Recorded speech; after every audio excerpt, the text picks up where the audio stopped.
Let's talk for a few minutes about stress. Stress and cortisol. Well, back in the days when hunter-gatherers were living in caves and hunting for their food, having the very same machinery that we have today, but having completely different lifestyle. The stress, the short-term stress, allowed them to survive. That supports survival. The cortisol, adrenaline, noradrenaline, increase your blood pumping so you can fight, flight. You can survive. And in a normal state, when there is no cortisol in your brain, where there's no adrenaline, all the blood is in your organs, supporting homeostasis, supporting digestion, supporting healing processes, supporting that everything works well. You can focus your attention elsewhere, do whatever you want. The moment you're being stressed, this is the moment of, I need to survive. So all the resources that you have inside of you need to be put together and focus to keep you survive. So all the blood is being taken from the organs to your extremities, from your brain to your extremities. That's why you cannot focus on anything creative, on thinking when you're stressed, because to your body, you're under a threat, you're about to die. So it needs to wake up everything inside of you. Put the blood in your legs, in your hands, in your extremities. Pump up your heart. But you're not being under life threat, but this is what it does. And cortisol is being secreted in your brain.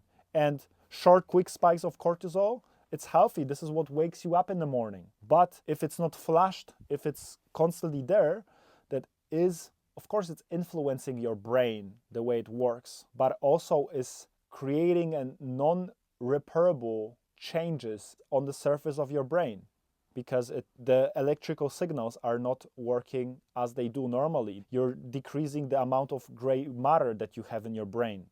So you're breaking your machinery, your hardware. As if you would have a hardware, you would take a knife and you'd be like, this is what you do with the long-term cortisol to your hardware. And that is why it's impossible to focus on anything else internal when you're in a cortisol, because the life threat is an external. So this is where you need to be put.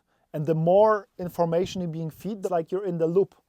And the more you're in a certain state of thinking that influences the way you feel, that you have so much cortisol, adrenaline, your body over time becomes addicted to it. If you're experiencing chronic stress or a lot of stress, your body gets addicted to stress. What does that mean?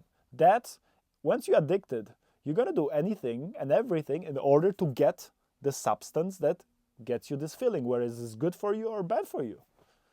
And your body becomes a junkie to those fluids, to those feelings. So you're addicted from the feeling of stress. What does that mean? Well, you can change your job, you can change your environment, you can change your relationships, you can change everything externally. But wherever you go, you will recreate the reality so that it fits, so it gives you the feeling of stress if you're addicted, if you've been feeling a lot of stress in your body. That being said, hence your body is it's where your subconscious mind partly also is, because emotions are not only in your limbic brain, they're also in your body. They're in a form of biochemical reactions, but they're still in your body. That being said, you can get addicted from anything. You can get addicted from joy, from excitement, from gratefulness, from love. It's very exciting. But most people are unfortunately addicted from stress, feeling of stress, feeling of fear. This is also very addictive. The more you feel something, your body goes, okay, well, it keeps me, I'm alive, so I'm gonna save that and make it my modus operandi.